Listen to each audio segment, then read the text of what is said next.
Yo, what's up mga treasure? Let's try to check if we have some luck opening another Dragon Ball Super card game. And compared to what we opened last time, medyo luma itong variant na to. But this is much expensive compared to the first ones that we opened. Kasi almost 300 to eh, 295. The other ones are just 130. So I hope we have good hits in here, because if not, come on bro, that sucks. So let's open it up. Budburan natin, peace natin, approve natin, and then i-wave natin, i-shake natin, ikot natin. Let's try to see kung maganda yung laman. So buksan na natin siya mga ka-treasure. Let's go. So cut na natin. Karing tayo dyan mga hinsan. So baka makat ko yung card. Okay. So ayan. Ano ba naman yan? Ang hirap naman. So okay, come on.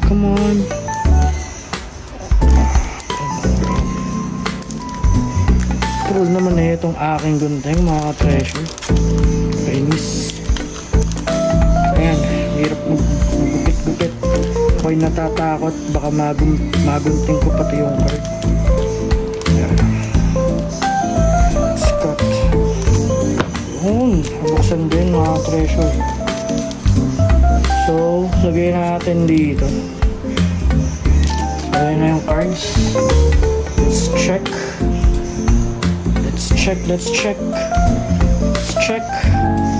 Tignan natin kung tayo ay swerte ba.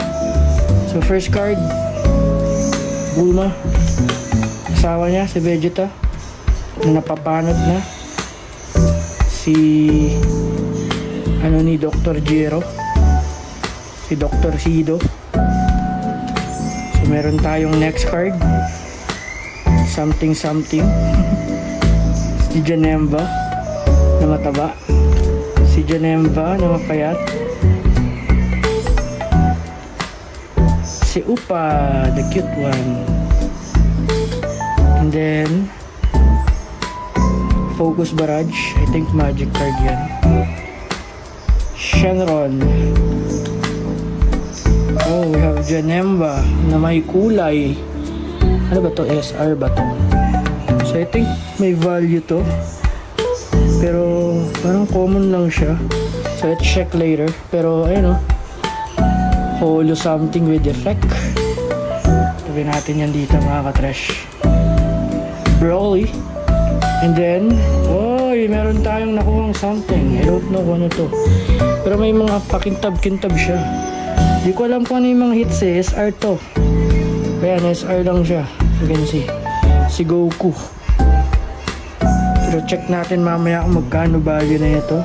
So bali we have Goku na may Shining Shimmering Splendid na SR, and Janemba na common pero may pa Shining Shimmering Splendid. So yun lang guys, dalawa yung nakuha natin, isang Goku na SR and Janemba na something. So tignan natin sa internet kung magkano yung value. Yun lang. See ya.